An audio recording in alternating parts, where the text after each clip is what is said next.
Are you single, suffering from being able to do what you want, when you want, without regard for anyone else's needs or desires? Then talk to your doctor about prescription strength marriage. Marriage has been shown to reduce free will through multiple trials. Marriage is not for everyone. Side effects may include weight gain, hair loss, selective hearing, sensitivity to loud breathing, the silent treatment turning into your mother, pregnancy, and/or children. With marriage, you may experience a decrease in sexual activity resulting from headaches, often at bedtime. So, if you are tired of waiting to do the dishes until you feel like it, try marriage. Results may vary. Well, it is so true. When it comes to marriage, results may definitely vary. And we know that's true. You look around at the married couples around you, and some are happy, some are not. Some are always smiling, some, it seems, are always fighting. Some are talking, some they never speak to one another. Some are always together, some you wouldn't even know that they're a couple. And the results may vary. And we shouldn't be all that surprised by it. Because most people, very little was done to prepare them for marriage. I mean, how about you? How did you do when it came to preparing yourself for marriage? And the average couple does very little to prepare themselves for what they're going to experience the day that they're married. And the truth is, most engaged couples spend more time, more energy, more money preparing for their wedding than they actually do for the marriage itself. I mean, let me ask you a couple of questions here. Are you aware of how much it costs for a wedding these days? Are you familiar with some of the numbers that are out there of what it costs for a wedding? So let me put some up here for you, and then I need you to give me feedback. You tell me what you think it is. Is it $19,000? So this is the wedding itself. That's what we're talking about, the wedding, the reception, whatever's happening that day. $19,000, $24,000, $35,000, $40,000, $78,000. What do you think the average is in the United States, the average cost of a wedding today?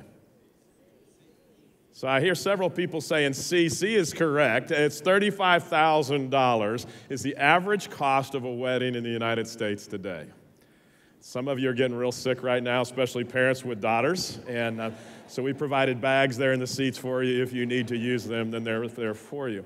Most expensive place to get married in the United States is Manhattan. And Manhattan, the cost is $78,000 for the average wedding in Manhattan. Cheapest place to get married in the United States is Arkansas. The average price is about $19,000.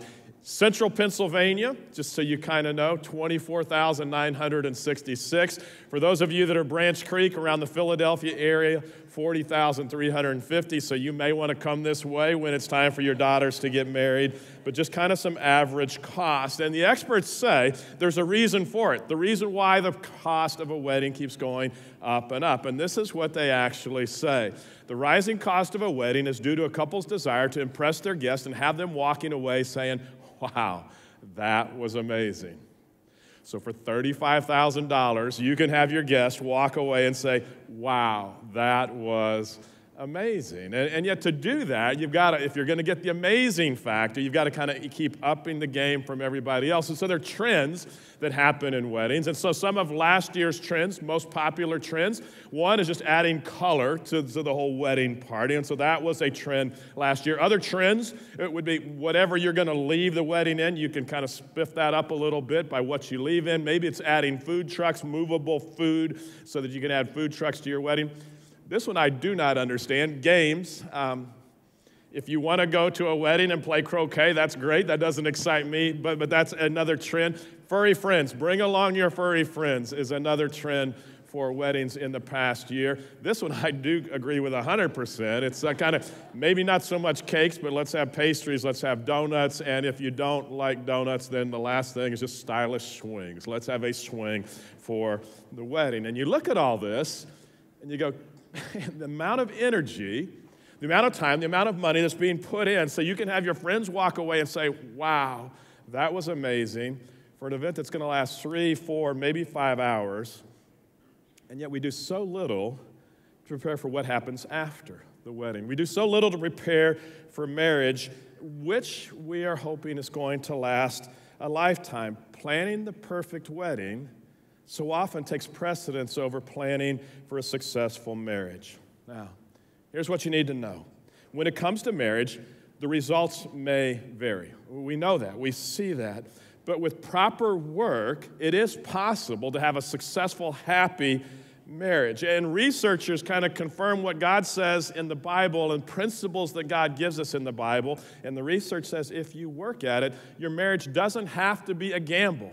A successful, happy marriage doesn't have to be a gamble. You can experience that, but it does take work. And so over the next 6 weeks, we're going to look at how we can build a happy marriage. And the cool thing about it is the principles that we're going to talk to that apply to marriage don't just apply to marriage. They apply to any relationship that you're going to find yourself in. And so let's go ahead and jump in.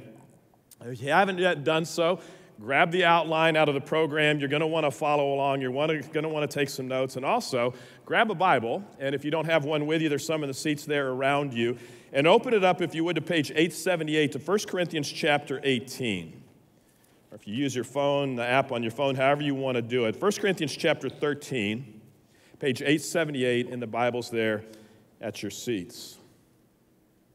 So in every wedding that I have performed, and I think every wedding that I've ever attended, there are 4 verses from the Bible that are used almost every single time. And in these few verses, we're actually given a description of what love looks like, perfect love, a love that is to exist between a husband and a wife, and it's a wonderful list. And as pastors, we'd love to kind of land on these verses and use these verses and use them to describe the love that ought to exist, the love that we're going to challenge that groom, that bride, telling them this is what your love for one another ought to be like. And it's an incredible description of what perfect love is like, and it goes like this. Let me begin reading verse 4 of 1 Corinthians chapter 13. It says, love is patient and love is kind. Love is not jealous or boastful or proud or rude. Love does not demand its own way. Love is not irritable, and it keeps no record of being wronged. Love does not rejoice about injustice, but rejoices whenever the truth wins out. Love never gives up, never loses faith, is always hopeful, and endures through every circumstance. And you look at this list, and again, in the wedding, you're talking to the groom, you're talking to the bride, and so you're saying to the groom, your love for her ought to always be patient, always be kind, never jealous, never boastful, and for you as the bride, your love for him, it ought to never be irritable, it ought to keep no record of being wrong. And we kind of challenge that couple and say, this is what your love ought to be like, and it's this amazing description of what true love ought to be like. It's a wonderful goal to shoot for, but there's a problem here. And the problem's not just a small problem, it's a major problem. And you see, the description that we're given here, it's a description of perfect love, what perfect love looks like, the highest possible standard to achieve. And it sets the bar way, way up there. And here's the problem. It's an impossible standard for us to achieve on a regular basis. And yeah, there may be glimpses of it, but to be that way all of the time, glimpses, but none of us are able to be like this all the time. It's a perfect standard. We're imperfect people. And so reading these verses, this description of perfect love, it actually exposes the number one problem that we experience in every marriage. And there are a lot of different issues that we have in marriages and a lot of issues that cause stress in a marriage. But the reality is, researchers say marriage doesn't break up. Marriages don't break up because of in-laws. Marriages don't break up because of money issues. Marriages don't break up because of sex. Instead, marriages fall apart because of unfulfilled expectations. Unfulfilled expectations, where the expectations that you bring into your marriage can either break or make your marriage. Or let me say it this way. If you expect your husband to always be like these verses describe, you're in for a big disappointment. If you think somehow your wife is always going to be this way, then you and I need to talk, because it's not going to happen. The expectations that you bring into the relationship will either make or break your marriage. And don't get me wrong, this is a beautiful passage, something all of us should be striving for, but if you think that your spouse will always be this way, then you're in for a big letdown.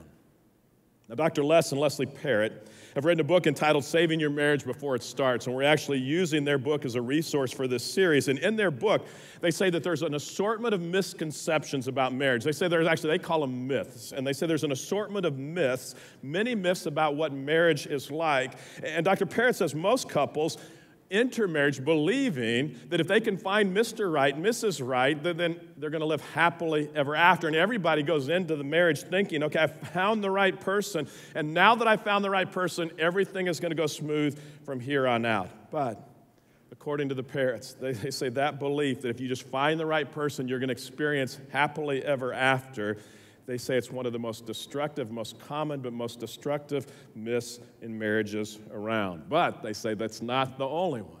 There are other myths beyond just living happily ever after. They say it's the tip of the iceberg when it comes to marriage myths. And research says marriages are plagued by this vast assortment of myths or misconceptions about what marriage should be. And so today, I actually want to address 4 of the top marriage myths, 4 of the most harmful, maybe the most common misconceptions or myths about marriage. And perhaps as I go through this list, you would say, you know what, yeah, that one, yeah.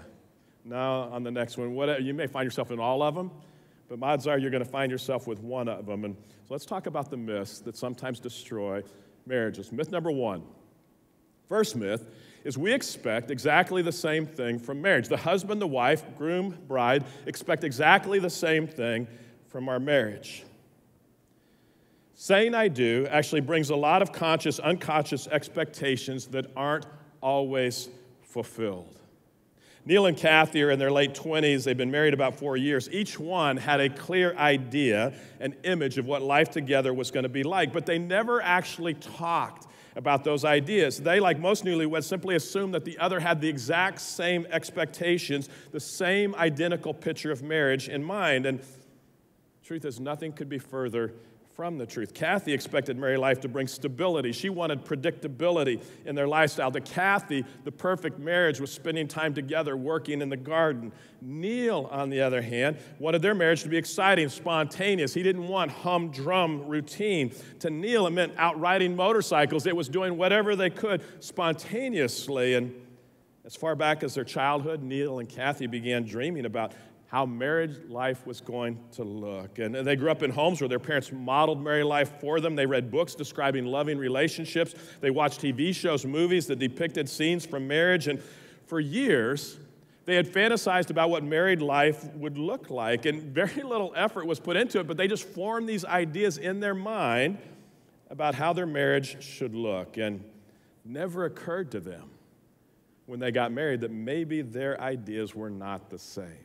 That their images of marriage, their expectations of marriage were not the same. They just assumed that their lifelong partner would share the same expectations. And so it's not surprising that in their first year of marriage, they had all these sharp, unexpected differences, and their marriage was on the rocks. And Kathy wanted security, and what she thought was security, Neil thought was boring. And they shared common values, but there were different levels of intensity with those values. And happens to all of us, and probably happened to you. And we assume that we've got the same identical picture of a happy marriage, but we seldom do. And if we can figure this whole thing out about expectations and the images that we have of our marriage, it can save years of wear and tear on our marriages. And maybe one of the most prominent mismatches of expectations comes in the form of unspoken rules. Unspoken rules are just that. They're rules that you don't ever really talk about, but you know what rules you have in your head. And so you don't talk about them, that is, until your spouse breaks one of the rules. Then all of a sudden you become very vocal about one of your unspoken rules, and you become frustrated because somehow she's not following the rules that you have in your head, but how can she? You've never verbalized those. You've never told her what the rules are, and you become irritated because he has these rules, but you've got them too. You've never discussed them. They're unspoken rules, and odds are right now you're thinking about this, and you're thinking about him, and how he's got these unspoken rules, and you're hoping he's listening real carefully right now, but I would say quit thinking about him, think about you, because you have unspoken rules as well. We all have them. So some examples of unspoken rules, and then you can come up with all kinds of lists. One person's might be, don't interrupt another while they're working. Just leave me alone, let me get things done. Always buy organic fruit and veggies. None of that processed stuff for us. Don't ask for help unless you're desperate. If you really need it, ask me. Otherwise, don't ask me for help. downplay your success. It seems like you're just bragging all the time. Always leave the butter on the counter. You don't ever put that in the fridge. You leave it on the counter. Everybody knows that. Celebrate birthdays in a big way. Don't miss the birthday. Make sure it's celebrated in a big, big way. Never raise your voice. It feels like you're yelling at me. Always be on time. Otherwise, it feels disrespectful. Clean the kitchen before going to bed. We don't want to wake up to a dirty kitchen. Or for us, it's going on vacation. I don't want to come back to a dirty house. And don't talk about your feelings. I don't really want to know how you feel about things. And let's make sure that we pay the bills as soon as they arrive. Never buy dessert at a restaurant. We can get that cheaper at home, way too expensive at the restaurant.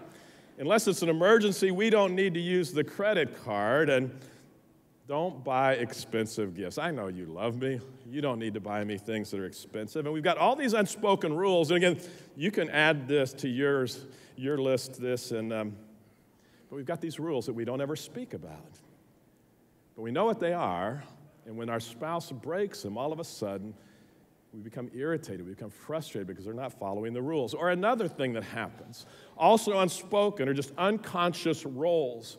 Roles that we play in the marriage, and we've developed them from our backgrounds. We've developed them from watching other people, almost involuntarily, where when we get married, it's like we become actors in a movie, and without even knowing it, we're drawn into acting out certain roles in the marriage. And there's an endless number of unconscious roles that husbands and wives can fall into. And so maybe you've fallen into some of these particular roles. Maybe it's the role of the planner. You're the one that makes the plans for whatever's happening. Or the navigator. You're always making sure you're going the right place. Or you're the shopper. You take care of all of those needs. Or the money manager. You make sure that the finances are in order. Or the secret keeper. You make sure you don't say what doesn't need to be said. Or it could be you find yourself as the comedian in the whole thing, or possibly it's also the gift buyer, maybe it's the cook in the whole thing, and the cleaner, and you just find yourself in these different roles.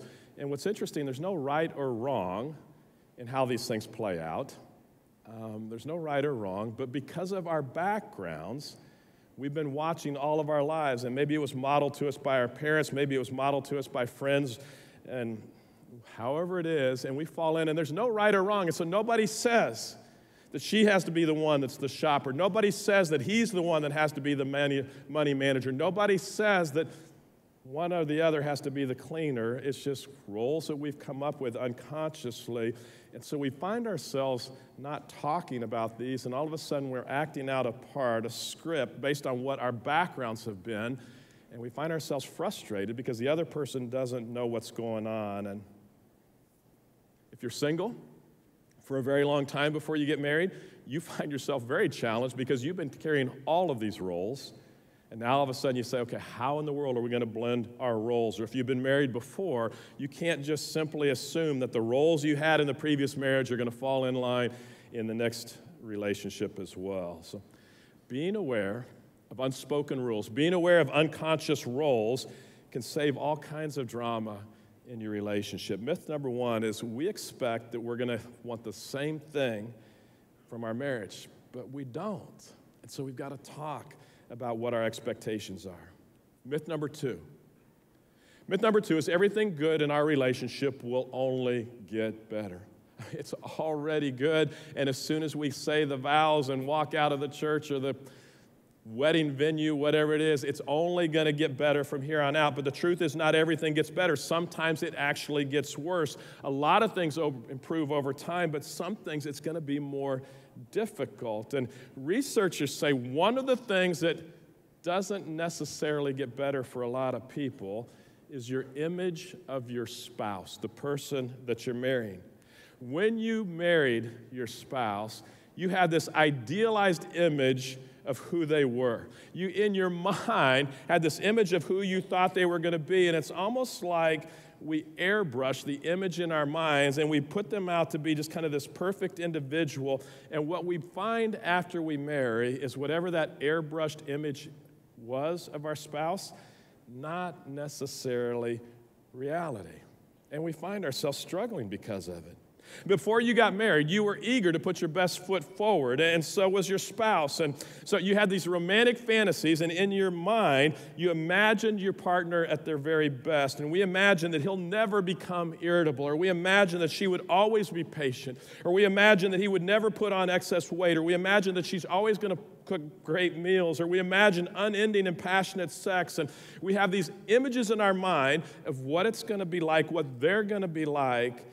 And we always see them at their very best. And that's good, and that's noble. And in romantic fantasies, we imagine him as more noble, more attractive, more intelligent, more gifted than he really is. And yet research says oftentimes that fantasy doesn't last long.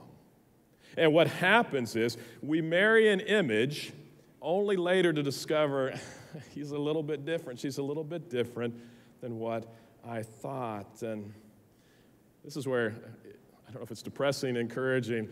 Some researchers say that it takes about 2 to 3 months to find out the real person you married. Others may say it takes 2 to 3 years, but they say at some point you're going to realize, ooh, the image I had in my mind doesn't match up with the person that I married. One attorney who actually deals with lots of divorce cases said that the number one reason two people split up is this. He said, they refuse to accept the fact that they are married to a human being. Instead, they've married themselves to an image. And he's saying, you know what? It's not the image. It's a real person that you married, and a time will come when you may realize they're not the image that you thought you were marrying, but most likely neither are you. And so you can't be, because you married a human being. And all of us are imperfect. All of us have our flaws. But with proper perspective and with a willingness to work on it, we can move beyond this fantasy image of our spouse, and we can move into a relationship with deep intimacy, but it's going to take work. Everything good in the relationship is going to get better when you get married? Probably not. A third myth that we experience.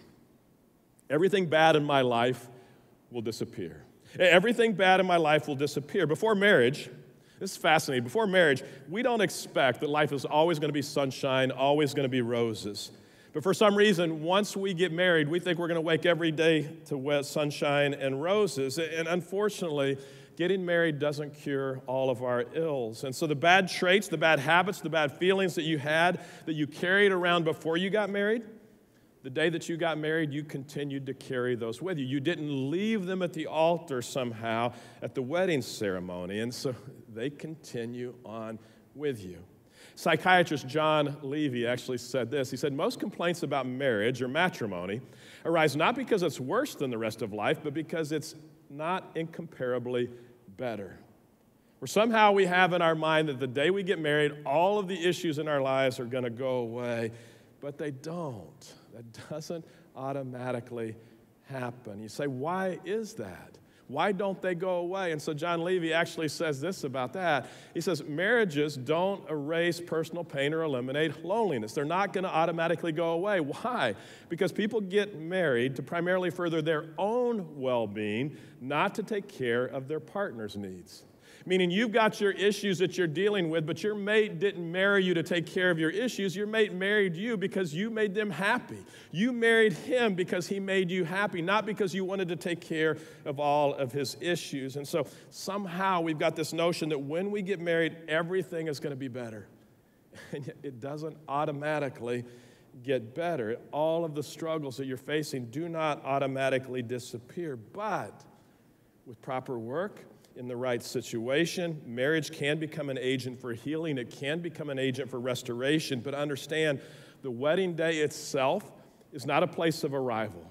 Instead, it's a place where the adventure begins. And so you still have all of the stuff with you, but now let's begin to figure out how to take care of the issues that are going on in our lives. Myth number 4, my spouse will make me whole. Somehow I'm incomplete before I get married. My spouse is going to make me whole. And We've all heard the old saying that opposites attract, and it's based on the idea that you take two very different people, and together they're going to complement one another. And so we take his weaknesses, match them up with her strengths, and somehow we're going to each be complete. And this myth actually begins with the belief that successful couples are meant to be. And you've heard people say that. You look at a couple and you say, oh, they're just meant to be. Or you say, you know what? They were made for each other. There's a problem with that view. Because the problem is, if you think because things are going well, they're made for each other, they were meant to be, then what that also means is when things start going wrong, when difficulties arise, it's quick to jump to the other side of the equation and just assume, maybe they weren't meant for each other. Maybe they weren't made for one another. Maybe you didn't marry Mr. Right or Mrs. Right. And so you begin to think, if I had only married the right person, obviously I made a mistake. I married the wrong person. Had I married the right person, everything would be fine. But that's not true.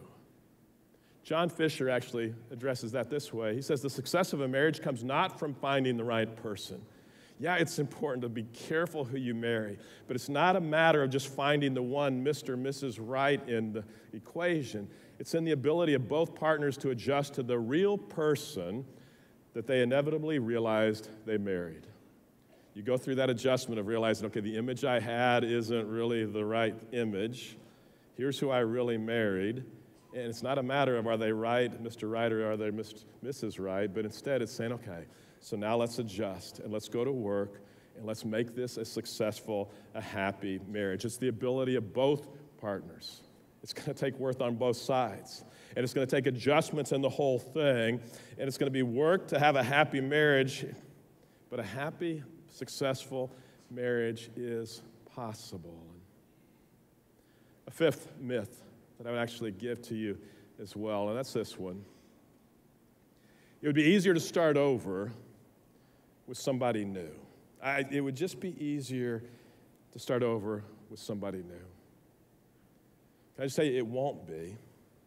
Until you work with the issues that are bringing stress into your current relationship, the next one is not going to be any easier. Your issues are going to be the same. You don't leave them behind as you go to a new relationship. They're not going to go away with somebody new. Instead, you just add a whole new set of issues with the new person that you're bringing in to the relationship. And so don't think that somehow it's just going to get easier if you start over with somebody new. And some of you right now are thinking, you know what? This marriage that I'm in, it's not going to make it. And some of you have already made the decision in your mind. You're walking. You're just waiting for the right time to do it. And I would just say, don't do it. Don't do it. Don't fall for the myth that somehow you can step out of this and everything is going to be fine in a new relationship. You take all of the baggage with you, but you add to it because you've got new baggage from the old relationship. You're going to take new baggage into the new relationship. And maybe you bought into the myth, a number of the myths about marriage, and you find yourself disillusioned, and you're just wondering, is it even worth fighting for right now? And I would tell you, yes, it is. It is very much worth fighting for. But it's going to take work. It doesn't just happen where you marry Mr. or Mrs. Right, and everything comes happily ever after. It's going to take work, but it's doable. And if you don't like the notion that it's going to take work to make a marriage successful and happy, then you just need to understand it's been that way for thousands of years. It's been that way since the beginning of time. There's an interesting passage in the Bible where God is giving instructions to a couple just about marriage and talking about how marriage needs to kind of happen in order for it to be successful. It's written thousands of years ago, Deuteronomy chapter 24. It actually says this. It says, a newly married man must not be drafted into the army or given any other official responsibilities. In other words, clean the slate, make sure that he's got lots of time, and then it ends this way. It says he must be free to spend 1 year at home bringing happiness to the wife he has married.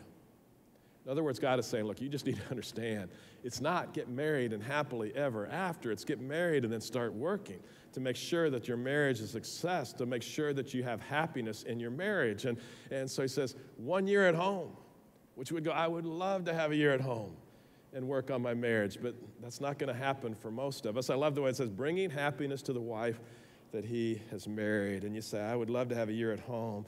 Not going to happen. But God says, you know what? It's going to take work.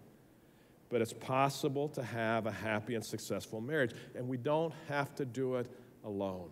God says that he's going to walk with us. God says he will guide us in our marriage. He will guide us, direct us, give us strength, give us energy to make it successful. God actually offers his Spirit to those who choose to follow Jesus. He says, I will give you my Spirit, who's going to give you strength, who's going to give you courage, who's going to give you endurance, who's going to give you wisdom, a whole different perspective on what it means to work out your marriage and be successful in your marriage. The Bible actually says it like this in Galatians, and this is the translation, the Message. I like the way the Message says it. What happens when we live God's way? And let's kind of apply it to marriage. What happens when we follow God in our marriages, do it God's way? God brings gifts into our lives, much the same way that fruit appears in an orchard. So you have the image. What happens in an orchard? You've got the trees, you've got whatever's growing there. You don't see anything happening, but inside something's happening. At some point there's a bud, and then it blooms, and then it becomes this fruit, but it takes time, and it's developing. And God says, when we do marriage his way, he's going to give us gifts, much the same way as things happening in an orchard, fruit appearing in an orchard. It takes time. And then he says, this is the kind of fruit that will appear. Things like affection for others or exuberance about life and serenity. And maybe right now you find yourself saying, I don't even have affection for my spouse anymore. That's gone. Or maybe you say, you know what, I'm not excited about life. The idea of serenity, I hadn't thought about that in a long time. And God says, look, when you do marriage his way, he says, that is possible. He will bring affection for the other person. He'll bring exuberance about life. And it's not going to happen instantly. You're not going to walk out the doors today and all of a sudden you go, oh man, everything has changed. He says it's like fruit in an orchard. It's going to work underneath the surface, and God's going to work in your heart, and you're going to work hard at it, and all of a sudden there's going to be a bud, and over time it's going to bloom, and that bloom is going to develop into this fruit. Other kind of fruit that he talks about in this passage. He says we develop a willingness to stick with things, a sense of compassion in the heart, and a conviction that a basic holiness permeates things and people. He's going to give you this desire to stick it out. And right now you'd say, it'd be so much easier to walk.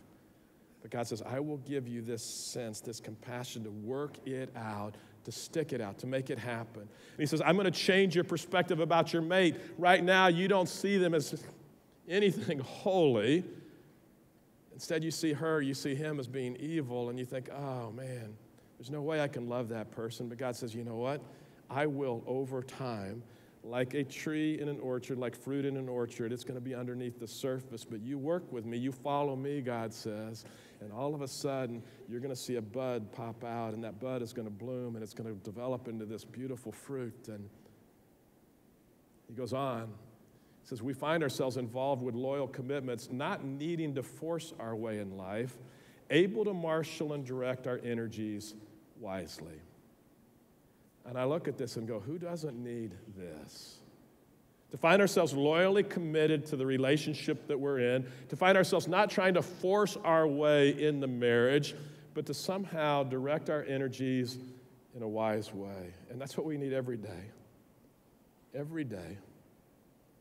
The researchers say, you know, when it comes to talking about work in marriage, and we talk about it, it's going to take work. And we all go, yeah, I know it's work. But they say, you know, we don't even understand. They say it's 24 hours a day, 7 days a week. You don't ever stop. You don't ever think, oh, we've got it now, and everything is fine. It goes on and on. But the work is incredibly worthwhile. And Ruth and I have been married 39 years, and I would say, you know what? There's not a better thing that's happened to me in my life than marrying Ruth. But it takes work. And my prayer for you is that you experience that same kind of thing, but understand it takes work. And it is possible. It's not a gamble, but it's not just going to happen automatically. And God says he steps into our relationships. And when we follow him, it's like fruit popping out in an orchard. God says he's going to do these things in your life as you begin to follow him. And all of a sudden, you don't know that anything's happening. You're working, you're trying, you're following God, but all of a sudden this bud appears and the bud begins to bloom, and then it develops into this beautiful fruit. And you know what happens? When we begin to have proper expectations in our relationship, all of a sudden, we begin to have glimpses. There's just moments. And maybe that's all it is, just a glimpse, just a moment in your relationship where all of a sudden you step back and you go, oh, okay. not the image that I thought they were going to be, not who I thought they were, but all of a sudden you go, now that I'm beginning to see the real them, maybe they are the right person for me. But it takes work to make that happen. My prayer for you, my hope for you this week, is that as you begin to follow God, and over the next several weeks, we're going to talk about, here are the principles that God says on how to do your marriage well. As you begin to follow Him, like fruit in an orchard, all of a sudden things are working underneath the surface, and at some point, even this week, my prayer for you is this week, that you're going to see a bud, that there's going to be a glimpse, maybe just a moment that you haven't seen before, where you say, oh man, okay, maybe there's hope for this thing after all. And then it develops into a fruit, this beautiful fruit where you go, oh, I can't imagine anything being better than what I'm experiencing right now. When we're finished in just a few moments, after every one of our gatherings, on every location, to my right, to your left, front corner of the auditorium, there are people there that would love to pray with you. And whether it's about this topic or any topic, they would love to pray with you. They're there every weekend after every gathering. Make your way there. If you would love to pray and say, okay, God, just help me. I want to experience what we're talking about here. And my prayer for you is understand it's going to take work, but it is well worth the work. And may you this week begin to experience glimpses, moments, where all of a sudden you go, oh man, okay, she is perfect for me. He is perfect for me. Heavenly Father, I know that for some it's been a long time since those glimpses have happened, since those moments have occurred. And so today, God, we're just asking that we would see those glimpses, those moments, that they would become a reality in all of our relationships. Heavenly Father, I look and I say, man, it is work. It does take effort to make a marriage work. And yet, Father, it is so worth it. To have a happy marriage, a relationship like no other relationship that takes us to a new high that we've not ever experienced before. God, I ask that would be true for each and every one of us that are married. God, that somehow the myths that we've fallen for, the myths that we thought were true, all of a sudden we realize I was kind of shooting for the wrong things in my marriage. And so, God, give us a sense of reality. And as we begin to realize maybe the image in our head is not what's real, I ask, God, that you give us the courage to work. And as we work and as we choose to follow you and the principles that you're going to be giving us, may we, like fruit in an orchard, may we begin to see glimpses. May there be just little buds this week, buds of hope, buds for the future that are going to bloom and develop into this beautiful fruit of an incredible marriage and a life with a partner. God, thank you for loving us. Thank you for guiding us. Thank you for walking with us in this beautifully difficult thing called marriage. May we experience success in our marriages. May we experience happiness in our marriages. This week, may we experience glimpses, moments of saying, oh man, he's exactly right. She's exactly right for me. And I pray in Jesus' name, amen.